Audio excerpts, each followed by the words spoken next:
সারা বছর রেখে খেতে পারবেন এরকম একটা টক ঝাল মিষ্টি জলপাইয়ের আচার আজ বানিয়ে নেব। একটা পাত্র গরম করে তার ভিতরে সরিষার তেল দিয়ে দেব। পরিমাণ মতো সরিষার তেল দিয়ে দিলে হবে। আমি আলাদা আরেকটা পাত্রে সরিষার তেল গরম করে রেখেছিলাম, সেটাই এখন দিয়ে দিলাম। এখানে গোটা কয়েক দারচিনি, গোটা কয়েক তেজপাতা ছিঁড়ে দিয়ে দেব, 4টে এলাচ, অল্প কিছু আস্ত 5 ফোড়ন, মিষ্টি জিরা দিয়ে দিলাম,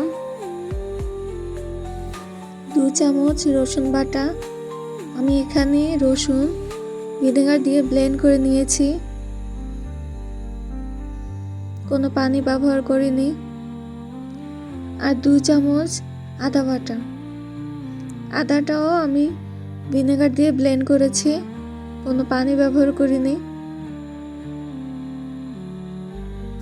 এখানে আমি 2 কেজি জলপাই নিয়েছিলাম, যেটা হালকা হলুদ দিয়ে সেদ্ধ করে নিয়েছি, নিয়ে হাত দিয়ে টিপে টিপে নরম করে নিয়েছিলাম,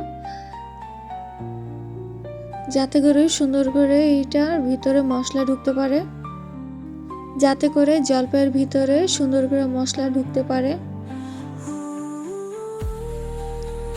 আপনারা আমার রেসিপি অনুযায়ী যদি রান্না করেন, আপনাদের রান্না খুব ভালো হবে।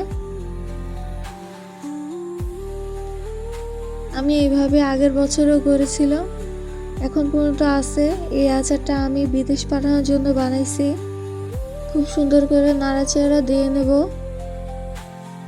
আমি শুধু এখানে জলপাইটা সেদ্ধ করার জন্যই পানি ব্যবহার করেছিলাম, তারপরেও জলপাইটা সেদ্ধ হওয়ার পরে পানিটা ছেঁকে ফ্যানে রেখে শুকিয়ে নিয়েছিলাম। আপনারা ফ্যানের নিচে রেখে শুকিয়ে নেবেন। পরিমাণ মতো লবণ দিয়ে দেব। এখানে আমি অল্প পরিমাণে সরিষা ব্লেন্ড করে দিয়ে দিয়েছি। খুব সুন্দর করে একটু পরপর নাড়তে হবে, না হলে নিচে লেগে যাবে।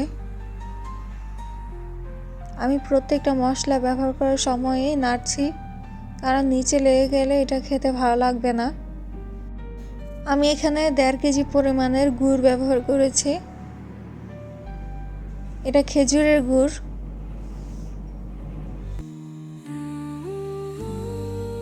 আপনারা মিষ্টি যেরকম খাবেন সেই হিসেবে গুড়টা ব্যবহার করেন। আমি মিষ্টি বেশি খাই, তার জন্য গুড়টার পরিমাণ বেশি দিয়েছি।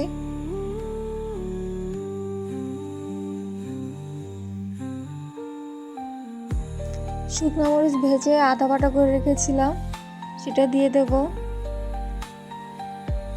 ঝাল পরিমাণ অনুযায়ী দিন, যে যেমন খেতে পারেন। 1 চামচের মতো হলুদের গুঁড়া দিয়ে দেব। শুধু কালারের জন্য হলুদের গুঁড়াটা ব্যবহার করছি।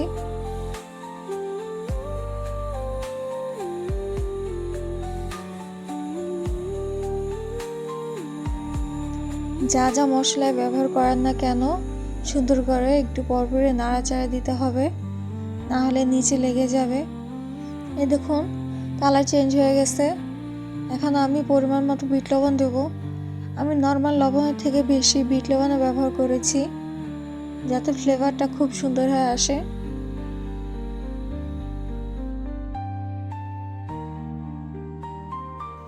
দেখুন কালারটা খুব সুন্দর হয়ে চেঞ্জ হয়েছে।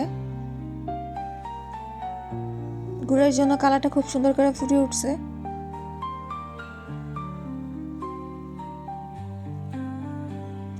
সামনাসামনি আচারটা দেখতে আরো সুন্দর হয়েছিল।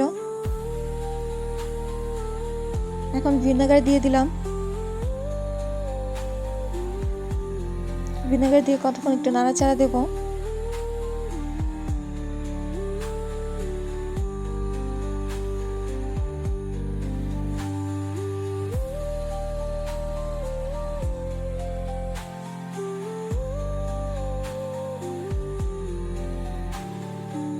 কিছুক্ষণ নাড়াচাড়া হলে এর ভিতরে 5 ফোড়ন দিয়ে নামিয়ে ফেলবো।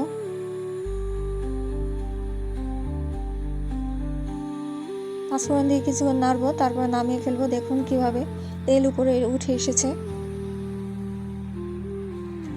আচারে কোনো রকম পানিটা কোনো কিছু নাই, তার জন্য তেল উপরে চলে এসেছে। আপনারা আমার টিপস অনুযায়ী যদি বাসায় আচার বানিয়ে নেন, খুব সহজে বানাতে পারবেন এবং সংরক্ষণ করে রাখতে পারবেন। কোনো রকম রোদে দেওয়ার ঝামেলা নেই, ঘরে রেখে সংরক্ষণ করতে পারবেন। অনায়াসে 2 বছর আপনারা খেতে পারবেন।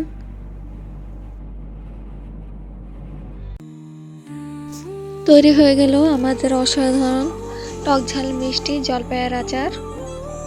রোদে দেওয়ার ঝামেলা ছাড়াই খুব সহজে ঘরে সংরক্ষণ করুন।